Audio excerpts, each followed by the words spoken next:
Sir बताइए, जो RSS का हेडक्वार्टर घेराव किया गया था, आपको क्या लगता है कि ये घेराव कामयाब हुआ है, सक्सेसफुली हुआ?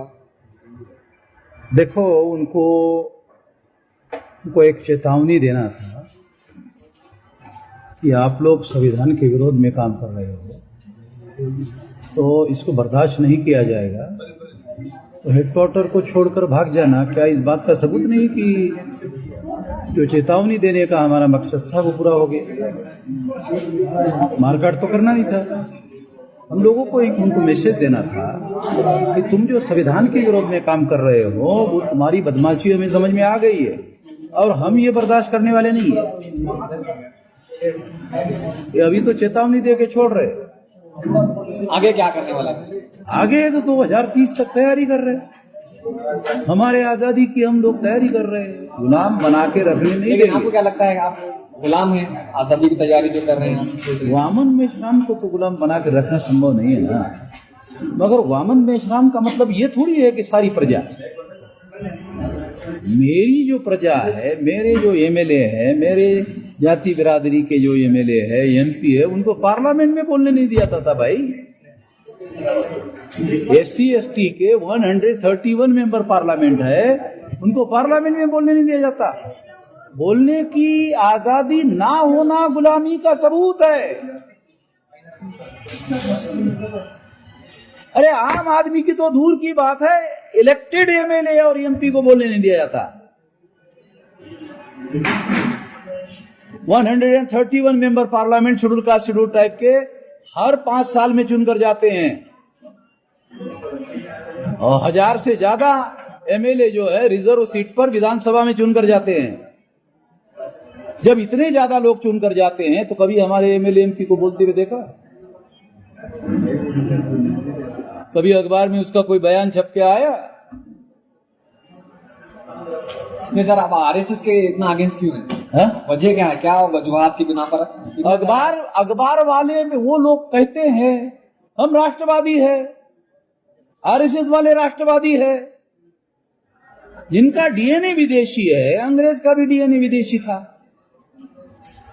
तो इन्हीं ब्राह्मणों ने अंग्रेजों को कहा कि तुम विदेशी हो इसलिए तुमको देश पर राज करने का अधिकार नहीं है।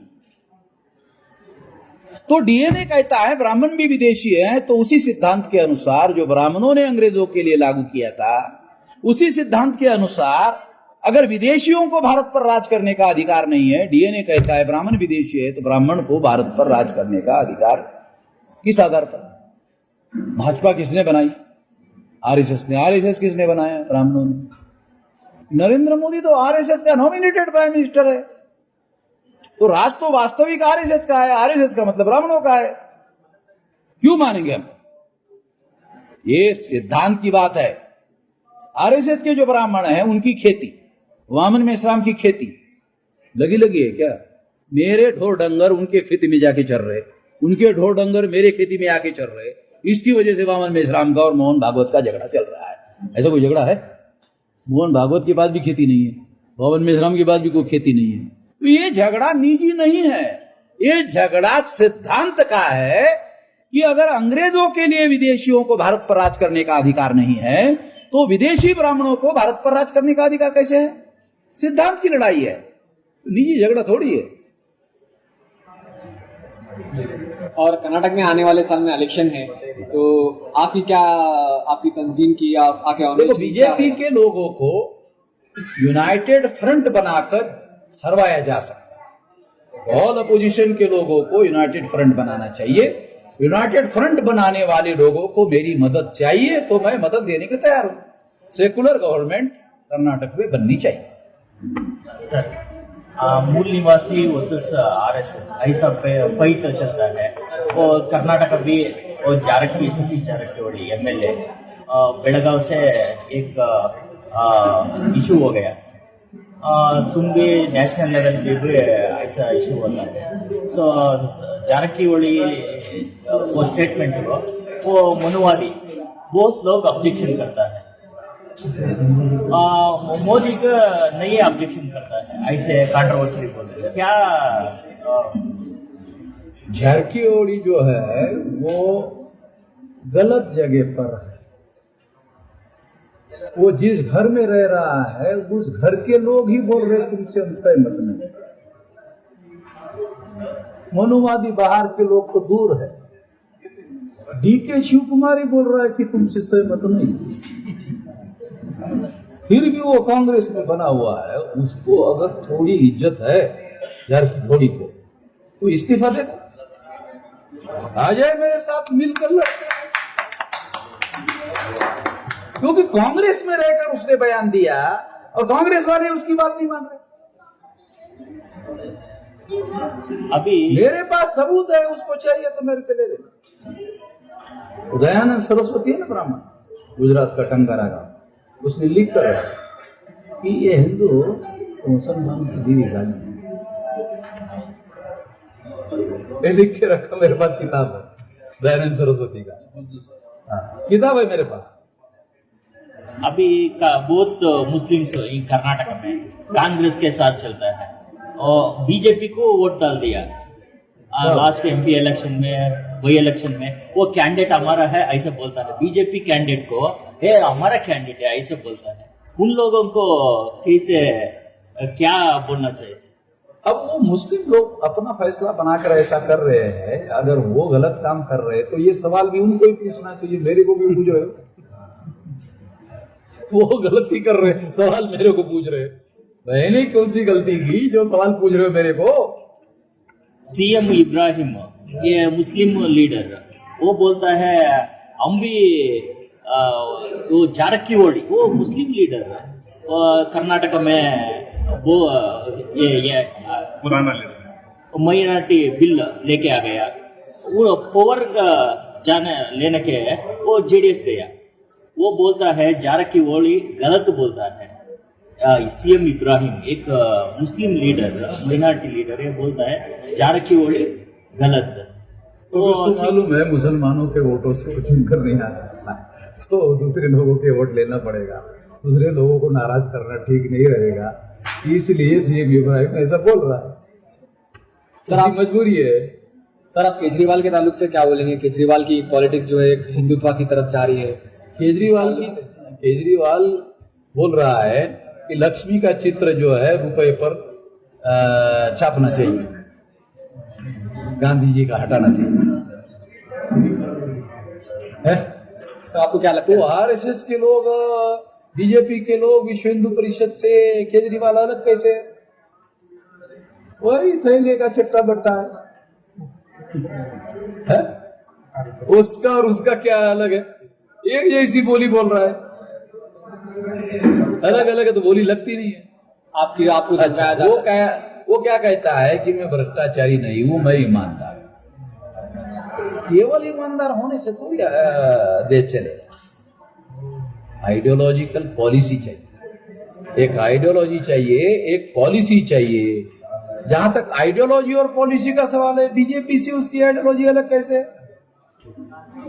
हमें तो नहीं लगता उसकी आइडियोलॉजी बीजेपी आरएसएस से अलग है।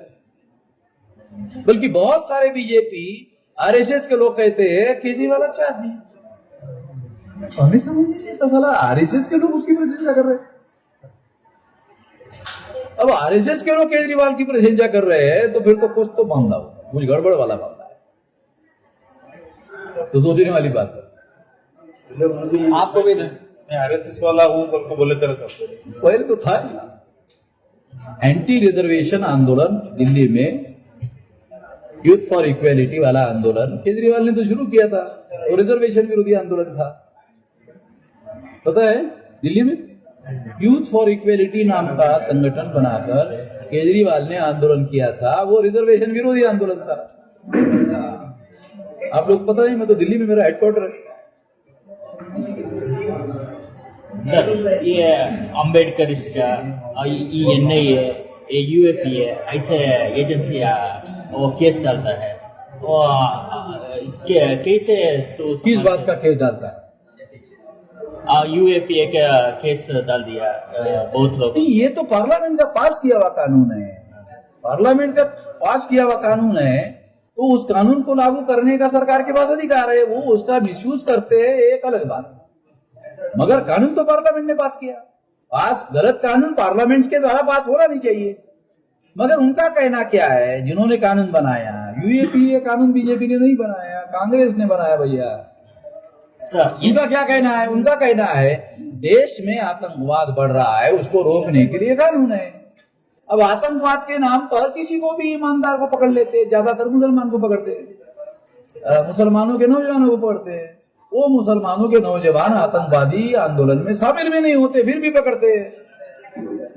ये एक ऑफिस क्यों बेंगलुरु में बन गया? जबकि 18 केसेस आरएसएस के ऊपर है।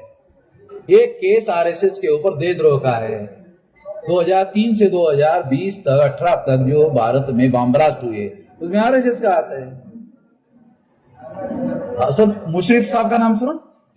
वो आईजी महाराष्ट्र के। 3000 पेजेस का डॉक्यूमेंट्री एविडेंस है आरएसएस के विरुद्ध, 3000 पेज का। और आरएसएस पर देशद्रोह का एक मुकदमा भी चल रहा है।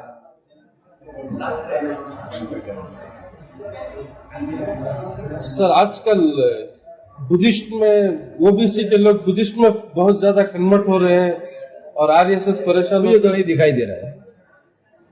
उनके बाप दादा का, ओबीसी के बाप दादा का धर्म ही बुद्धिस्ट था। ये बुद्धा की जाति क्या है? शाक्य। शाक्य कौन सी जाति? मंडल कमीजन में ओबीसी। उनके बाप दादा का ये धर्म था। अब उनको मालूम आज हो रहा है तो अब उन्हें कहा मेरे बाप दादा का धर्म था, उसमें जा रहे, अभी मालूम हो रहा उनको। सर जिस तरह की बातें आप बता रहे हैं, ग्राउंड लेवल पर उसके खिलाफ काम करने के लिए कोई आगे बढ़ता नहीं है। जैसे ही कोई आवाज उठती है तो या तो उसे अरेस्ट कर लिया जाता है या उसी तरह पूरी तरह उसे खत्म कर दिया जाता है। क्या सोल्यूशन होना चाहिए? मुसलमान जमीनी लेवल पर काम करेगा तो उसको अरेस्ट नहीं करेंगे, और कर रहे हैं। SC ST OBC इस देश की मूल समस्या है। इनका इस्तेमाल करते आरएसएस के। अगर इनको जगाया जाए, इनको जोड़ा जाए, इनका संगठित शक्ति निर्माण किया जाए तो इनका इस्तेमाल ही आरएसएस के लोग कर नहीं पाएंगे मुसलमानों के खिलाफ। तो इनके जगने से मुसलमानों की समस्या का समाधान हो जाएगा। नहीं, इनका ही तो इस्तेमाल होता है। कोई ब्राह्मण मुसलमान के घर पर चढ़ के आता है? सुना आपने कभी? किसी ब्राह्मण ने मुसलमान के घर पर जाके पत्थर मारा, सुना कभी? किसी फसाद में ब्राह्मण मरा, सुना कभी? क्यों? वो दिमाग चलाते, प्लान बनाते घर पे बैठे बैठे। SC ST OBC को मुसलमानों के विरोध में भड़काते हैं। तो समस्या तो SC ST OBC की है, इनको जगाने की, इनको जोड़ने की जरूरत है। ये बददिमाग लोग हैं 2000 साल के। लेकिन बताया जाता है कि ब्राह्मण लोगों को फॉरवर्ड करने के लिए, आगे बढ़ाने के लिए आरएसएस की बुनियाद डाली गई। लेकिन देखा जाता है कि पीएम ब्राह्मणिज्म से नहीं है, होम मिनिस्ट्री उसके लेवल पे नहीं है। तो क्या प्लान होगा? ये तो रिमोट कंट्रोल से चलाते हैं ना। सामने देखो होता क्या है कि जो अनपढ़ लोग थे, अनपढ़ लोग होते हैं वो आंखों से काम लेते हैं, बुद्धिमान लोग दिमाग से काम लेते हैं। तो हिंदुस्तान की तो गद्दी जो पर अनपढ़ बैठने लोगों के पास दिमाग नहीं होता है, आंखें होती है। तो आंखों से कहते अरे हमारा बैकवर्ड आदमी है नरेंद्र मोदी, वो सड़ी के साले पर दिमाग देखने से ही गधे बन जाते हैं। तो अनपढ़ गवार आदमी आंखों से काम लेता है और ब्राह्मण जैसा आदमी दिमाग से काम लेता है। क्यों? पढ़ा लिखा है, 2000 साल से पढ़ रहा है। ये 2000 साल से आपकी भाषा में जाहिल बना के रखा हुआ है। अनपढ़ गवार साला बहुत छोटा शब्द है। आप लोगों का शब्द है जाहिल। जाहिल बढ़िया शब्द है, जाहिल बना के रखा हुआ है। नहीं, ये जो बातें कही जा रही है इन ग्राउंड लेवल पे उठाने वाला नहीं है, और जैसे ही कोई आवाज उठती है दबा दिया जाता है। सोल्यूशन क्या होगा उसका? हम लोग उठा रहे हैं। 3.5 लाख लोग नागपुर में लोग आए आकाश से टपके, क्या जमीन से ही तो आके चले गए वहां। ये 567 जिलों से लोग वहां आए, वो जिलों में काम कर रहे तब तो आए थे। एक बार तो हमारा पब्लिसिटी में कोई अखबार खबर नहीं छापता। क्यों? भारत में जितने चैन अखबार है सारे ब्राह्मण बनिया चला रहे, जो आरएसएस के समर्थक है। ब्राह्मण पत्रकार है, बनिया मालिक है। वामन मेश्राम की खबर ही आउट, ये तो नागपुर के आंदोलन को मजबूर होकर 14 चैनल के लोगों ने दिखाया। जब मैंने वहां ठोकने के लिए गया ना हेडक्वार्टर पर, तब उनको लगा साले खबर तो देना पड़ेगा भाई, नहीं तो उनके ही लोग अनजाने में रहेंगे, इधर ठोक लेगा वामन मेश्राम, बताना पड़ेगा कि वामन मेश्राम ठोकने के लिए आया।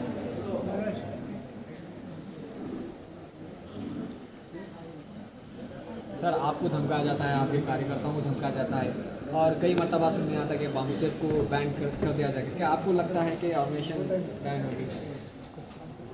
बामसेफ को बैन करने से ज़्यादा फायदा होगा।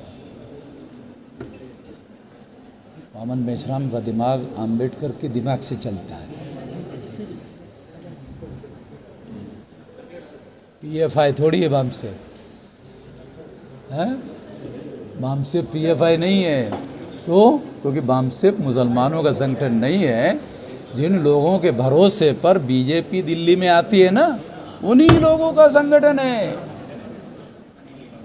अगर वो लोग जाग गए तो उनको ही ठिकाने लगा सकते हैं। तो इसका सबूत है 3-3.5 लाख लोग नागपुर में गए। आकाश से आए क्या? वही तो लोग हैं।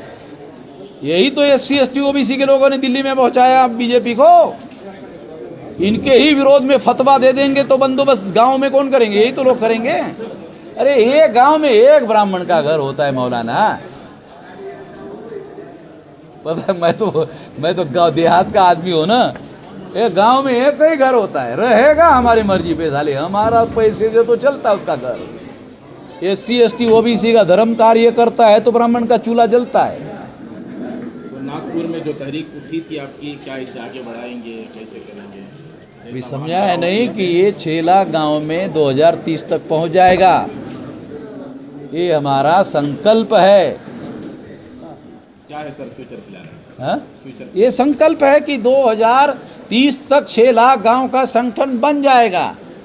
और कैसे बनेगा? मुसलमान साथ दे तो भी बनेगा, नहीं साथ दे तो भी बनेगा। क्योंकि मूल संगठन बनाना है SC ST OBC का। ये इनको गधा बनाया हुआ है।